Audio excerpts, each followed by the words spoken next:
현대 국가를 지키는 궁극의 방패. 과연 뭘까요? 어마어마한 경제력? 아니면 전 세계를 사로잡는 그런 문화적인 힘? 오늘 우리가 다뤄볼 이야기는 바로 이겁니다.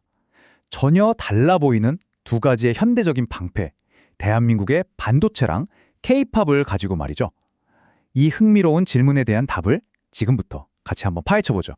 그러니까 핵심 질문은 딱 이거예요. 경제력이냐 아니면 문화적인 영향력이냐?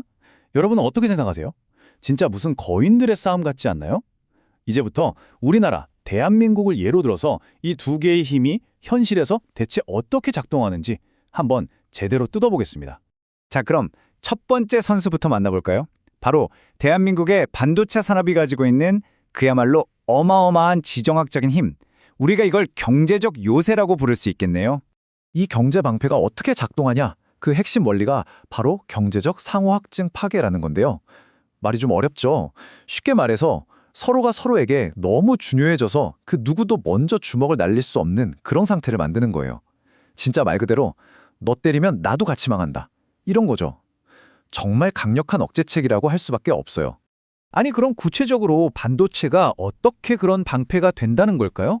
자, 크게 세 가지로 볼 수 있어요. 먼저 만약에 한국이 멈춘다? 그럼 전 세계 IT 산업이 그냥 올스톱 되는 겁니다.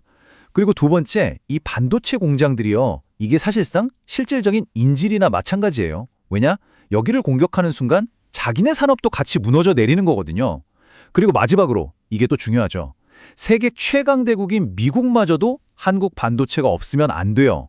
그러니까 우리나라를 지켜야만 하는 아주 현실적인 이유가 떡하니 생기는 거죠. 바로 이 말 한마디가 모든 걸 설명해 주는 것 같아요. 공급망을 공격하는 건 자기 팔을 자르는 거나 마찬가지다. 그렇죠. 이 경제 엔진을 건드리는 건요.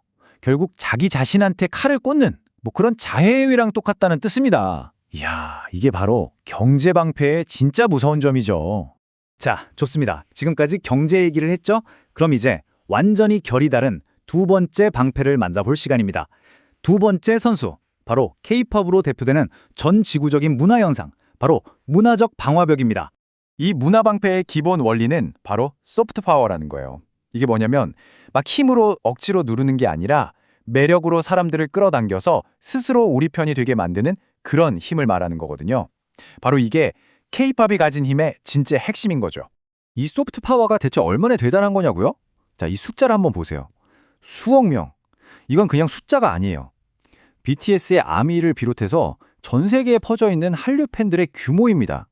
정말 상상도 하기 힘든 어마어마한 문화적 힘이라는 게 여기서 바로 드러나는 거죠.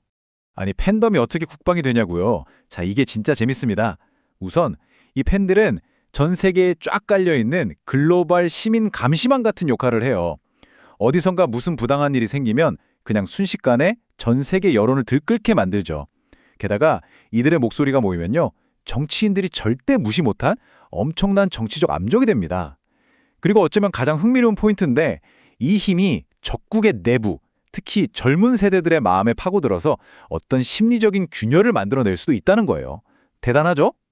자, 그럼 이제 이 두 방패를 한자리에 놓고 제대로 한번 비교해 볼까요? 경제 요새와 문화 방화벽. 과연 어느 쪽이 더 강력할까요? 아니면 언제 또 어떻게 각각의 힘이 최고조에 달하는지 지금부터 분석해 보겠습니다. 여기 표를 보시면 딱 정리가 되는데요. 경제 요새는요, 전쟁이 터지기 전, 그러니까 억제하는 단계에서 그 힘이 가장 강력해요. 왜냐? 이건 철저하게 이성적인 손익 계산에 기반하거든요. 반면에 문화 방어벽은 전쟁이 이미 시작됐을 때 지속하는 싸움에서 진짜 힘을 보여줍니다. 전 세계 사람들의 마음에 그 감성의 호소에서 우리 편으로 끌어들이는 거죠. 그러니까 핵심은 이거예요. 애초에 전쟁이 일어나는 걸 막는 그 억제력만 놓고 보면 경제 방패가 훨씬 더 즉각적이고 강력하다는 겁니다. 왜냐하면 국가라는 건요, 감성보다는 이익과 손실을 먼저 따지는 아주 냉정한 계산기를 두드리거든요. 그런데 말이죠. 정말 만약에 분쟁이 터져버렸다? 그럼 그때부터는 완전히 판이 바뀌는 겁니다. 바로 이 문화 방화벽이 공격하는 쪽을 순식간에 국제적인 왕따로 만들어버리고요. 전 세계의 마음을 얻어야 하는 그 기나긴 싸움에서 정말 압도적인 힘을 보여주기 시작하는 거죠. 자, 그럼 이제 최종 결론을 한번 내려볼까요? 결론은 둘 중 뭐가 더 낫다 이렇게 말할 수가 없다는 거예요. 이 두 개의 방패는 서로를 완벽하게 보완해주는 관계입니다. 한마디로 하나의 방패는 아예 싸움이 일어나지 않도록 막아주는 역할을 하고요. 다른 하나는 혹시라도 싸움이 터졌을 때 전 세계의 지지를 얻어서 이길 수 있도록 도와주는 거죠. 자, 이제 마지막으로 여러분께 질문 하나를 던지면서 마무리할까 합니다. 앞으로 세상이 지금보다 훨씬 더 촘촘하게 긴밀하게 연결된다면 과연 이성적인 계산에 근거한 경제 방패와 감성적인 연결에 기반한 문화 방패 중에서 어느 쪽의 힘이 더 강해질까요? 여러분의 생각은 어떠신가요?